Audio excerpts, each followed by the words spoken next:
Assalamu alaikum dostlar. Kutmanlı günüңүздөр менен.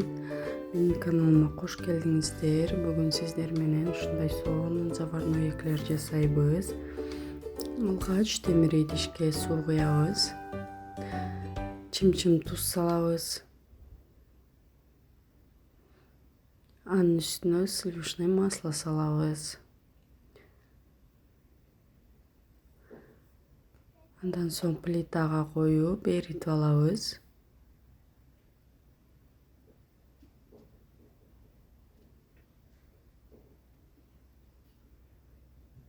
Жакшылап эригенден кийин кайнатпайбыз. Уну кайнаган абалга келгенден кийин унубузду электен өткөрүп туруп кошобуз.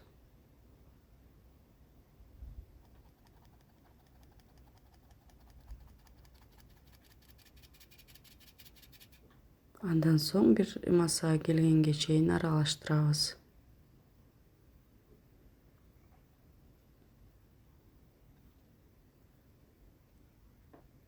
Плитадан алып жакшылап аралаштырабыз бир массага келгенче.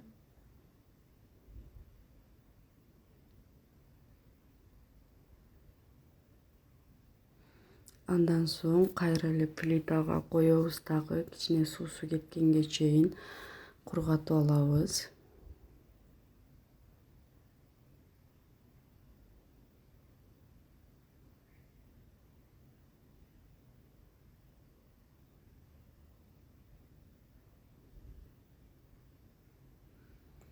Андан соң плитадан алып башка идишке салабыз.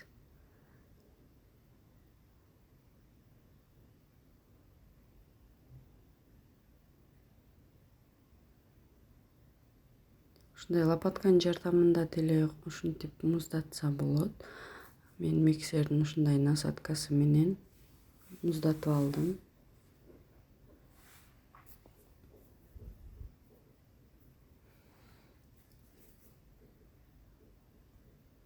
Өтө муздатпайбыз, жылуу болсо болот. Андан соң жумурткаларыбызды бирден кошуп, жакшылап аралаштырып бир массага келтиребиз.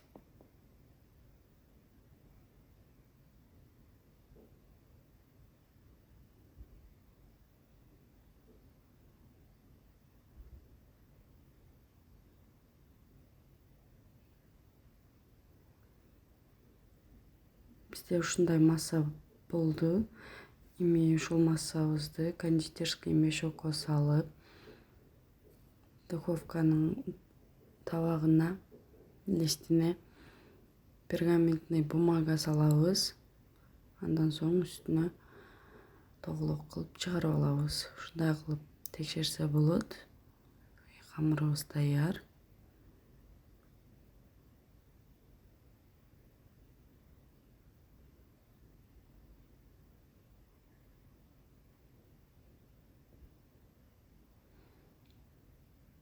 Андан соң ушундай кылып тегерек кылып чыгарып алабыз.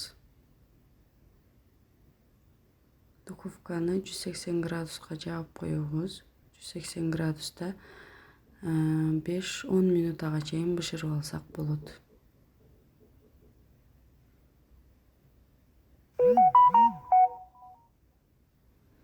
Ушундай болуп бышты. Менде кичине жарылып кетти.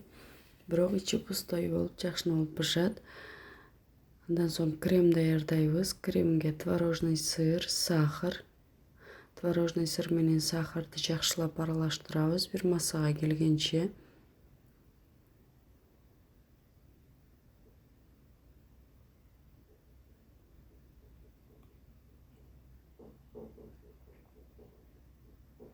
Андан соң үстүнө сливки куябыз.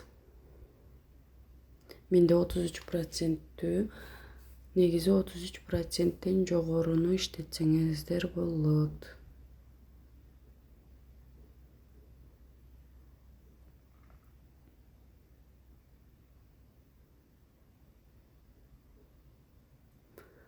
Эми баарын жакшылап аралаштырып, бир массага келгенге чейин аралаштырабыз. Мынакей бизде ушундай сонун крем пайда болду. Эми кремибизди кондитерский мешокко салып алабыз дагы. Эклерди экиге бөлүп, ичи пустой ушундай кылып крем толтуруп чыгабыз.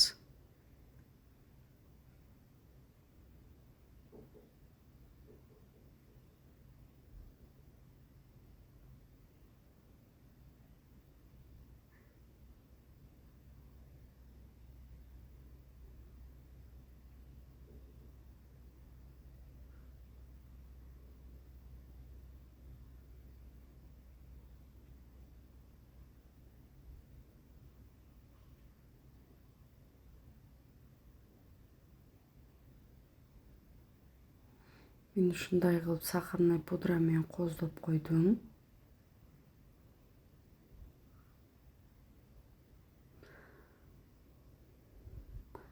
Мынакей биздин ушундай заварной эклерибиз даяр. Даамы өтө сонун болот. Жасап көрүңүздөр. Сиздерге жакса, подписаться баскычын басып коюңуздар. Лайк басып, комментарий жазганды унутпаңыздар.